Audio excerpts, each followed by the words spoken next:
Hello and welcome back to Dungeons & Dragons Basics from Dice to Roleplay. Today we're going to turn our attention to something a little different. We're going to be talking about spells and magic, one of the key components of Dungeons & Dragons. This is a fantasy game set in fantasy realms, and so magic and spells are commonplace in these games, and understanding how they work is important. So let's get started. First of all, there's a key difference in Dungeons & Dragons between what's called a spell and a cantrip. Now, these are both magical things, however, there are rules stipulating how you can use them. Spells can only be cast one per turn as an action or a bonus action, and cannot be used as an action if another spell is used. So you can't cast two spells in one turn.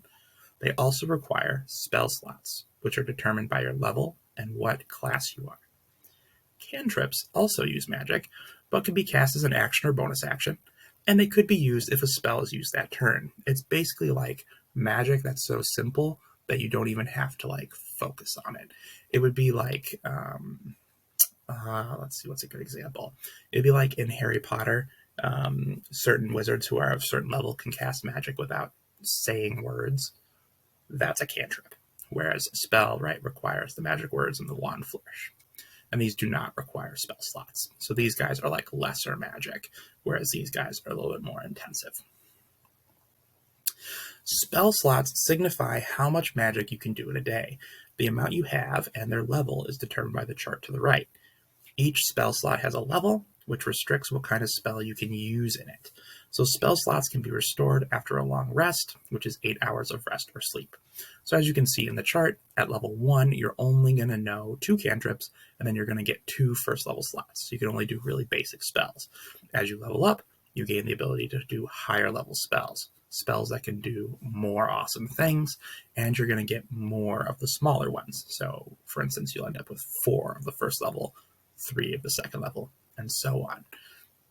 So the more you level up, the more cool magic you can do, which makes sense, right? You got to get better at what you're doing before you can do more awesome things. The more difficult spells require higher level spell slots, which are unlocked as you level up, as we saw in that chart. Weaker spells can also be cast at a higher level to increase their damage or effect. So for instance, if we had a very low level spell like Fireball or something, I'm not actually sure what level Fireball is, but let's say it's level 2, right? And you cast it at level 5, you would do more damage, right? And so instead of rolling 3 or 4 dice to do damage for that spell, you might end up doing more because you're casting it at a higher level. So you might, instead of doing 3 or 4 dice, you might roll 8 dice. And so you have the opportunity to do more damage that way.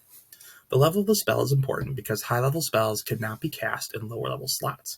So for instance, if there's a high level spell that lets you bring someone back to life, you're not going to be able to cast that with a first level spell. So if you go into the battle and you use your highest level slot right away, you're not going to be able to use those important healing spells maybe later.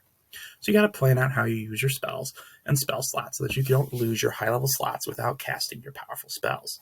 You got to think these things through. There's a little bit more nuance to it than you might have thought. Anyway, that's a quick overview of how magic works in Dungeons & Dragons.